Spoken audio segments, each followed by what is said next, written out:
Practice Sincerely and Earnestly by Thate Desaraṅsī, June 21st, 1982. The Rains retreat is approaching. Everyone is preparing. Those who study and learn are preparing to study and chant their regular recitations, truly applying themselves to study for beneficial results. It would be a shame for a rains retreat to pass by idly. We study not hoping for any other benefit, but to understand the Dhamma and Vinaya. If we do not understand the Dhamma and Vinaya, then our practice will be incorrect. Take matters like adhikarana, judicial proceedings, or sankadisesa, offences requiring a formal meeting, involving paravasa, probation, for instance. For the most part, people do not understand. No matter which monastery, generally they do not understand. If you ask them how to conduct paravasa, they can answer according to the texts, but they have never actually done it, and so on. You must study to truly and earnestly understand. If you study but do not practice, you won't understand either. Or if you know but don't teach others, the understanding won't be clear. You need to both know and teach to truly comprehend.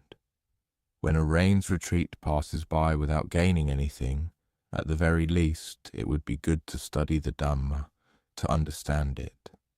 Here, studying and learning is combined with exerting effort in oneself. What is studying for? It is for the purpose of practice itself. We study Dhamma in order to practice it.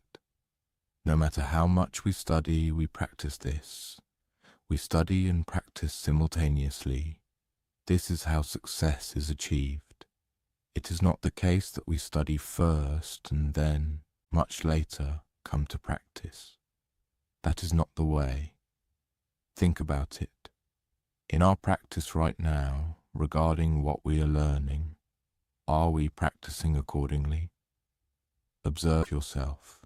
You don't need others to observe you. Just observe yourself. What aspects of practice have you achieved? You don't have to take everything you've studied. Just take the aspect you are skilled in and focus on practicing that first. Gain the benefit, achieve the result consistent with the purpose of that Dhamma. Just one principle is enough, the others will develop on their own. Practicing in conjunction with theoretical study, pariyatti, is very good. It is fitting to be diligent and make an effort. When we practice, we can reflect on it, practicing simultaneously. We don't lose the benefit of either. You can see this in our monastery. Every year when exam results come out, sometimes people advance a level. Sometimes they score well. This is because they practice alongside their studies and then they understand what they learn.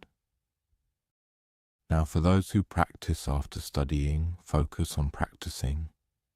You studied in order to practice, not for anything else. Do not abandon it. Do not let go. Practice to reach genuine Dhamma, to bring Dhamma truly into ourselves. Buddhism teaches us to practice. It's not difficult. Lay people support us because we practice.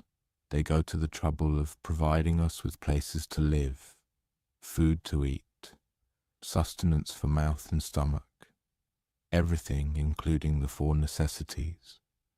We depend entirely on them. We are those who dwell in the religion. Please intend to practice with all your might for a while. Whether you practice here or go to another place is up to you. Having listened to Dhamma teachings and understood, then practice yourself. You don't need others to force you. Everyone says, we intended to ordain. Having ordained, we intend to practice.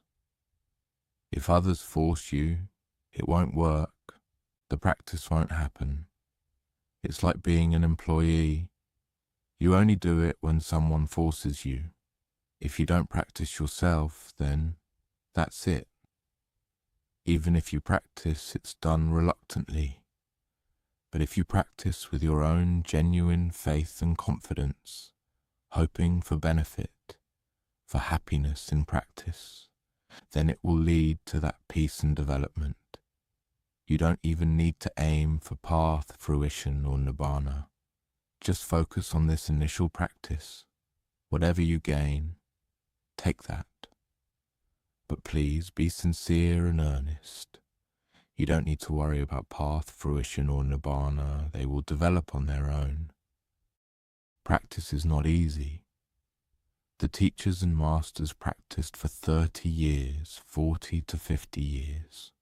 They kept at it, doing just this one thing, practicing with body, speech, and mind, all in the same place. Now, for us, establishing ourselves firmly right here is good and correct. Use a meditation word, parikamma, and recite it. It will definitely develop. Our inherent tendencies, accumulated goodness and perfections, parami, will gradually support us. If they didn't support us from past lives, but in this life we practice sincerely and earnestly, then we create that goodness and perfection ourselves. We don't need to rely on past perfections to help us. Help yourself first, then those perfections will assist. Our inherent tendencies will develop on their own. Those perfections cannot develop on their own. Even if we have them, if we don't put in the effort ourselves, that's it. They cannot progress. Therefore, we do it ourselves, we create it ourselves, right now, in this present moment to produce results. Whether much or little, it counts as a benefit for us. When it benefits us, it also benefits others. When lay supporters make merit by giving the 4 necessities that they provide, it is a great benefit for them.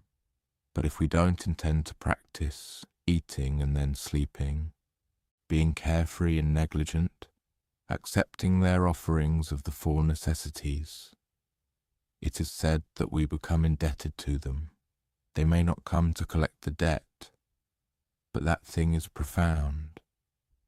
They intended to make merit with those who practice well and properly, but if we are sloppy, negligent, and do not intend to practice, then that becomes a debt on our part. They may not intend to collect the debt, but we simply remain in debt, a debt that is not easily settled. It clings to us for many existences, many lifetimes. Eat, then sleep. Eat, then sleep. Lazy, seeking the easy way, not practicing. The Buddha taught that a monk who does not intend to practice, who does not reflect with momentary recollection, tankanika pachavekana, before partaking, is compared to one who eats a red-hot iron ball. Eating a red-hot iron ball is still better than eating the food offered in such a merit-making act. Eating a red-hot iron ball would at least cause death. It would burn through the insides and come out below, leading to death. That would still be better because one would not die in debt. But a monk who is negligent, lazy, who does not exert effort, who does not reflect momentarily or reflect on the nature of the elements, dhatu patikula pachavekkhana, who does not reflect on the 4 necessities over many meals, many days, many years, many months throughout their life, is constantly accumulating debt, continually adding to it. This is worse than the red-hot iron ball. Therefore we should reflect, we should constantly recollect the Dhamma. Whatever necessities we receive, we should constantly recollect. The things we consume and use are not something good. They are like fire. But if we don't rely on that fire, life cannot go on. We must rely on the 4 necessities to continue. Hence we rely on the four necessities to sustain life, to support the religion, so that we can practice and train further. But we consume them not as something delightful or good, but as something impure and repulsive, as subhapatikula, as the four elements, as mere elements. That is how we free ourselves from being indebted to them.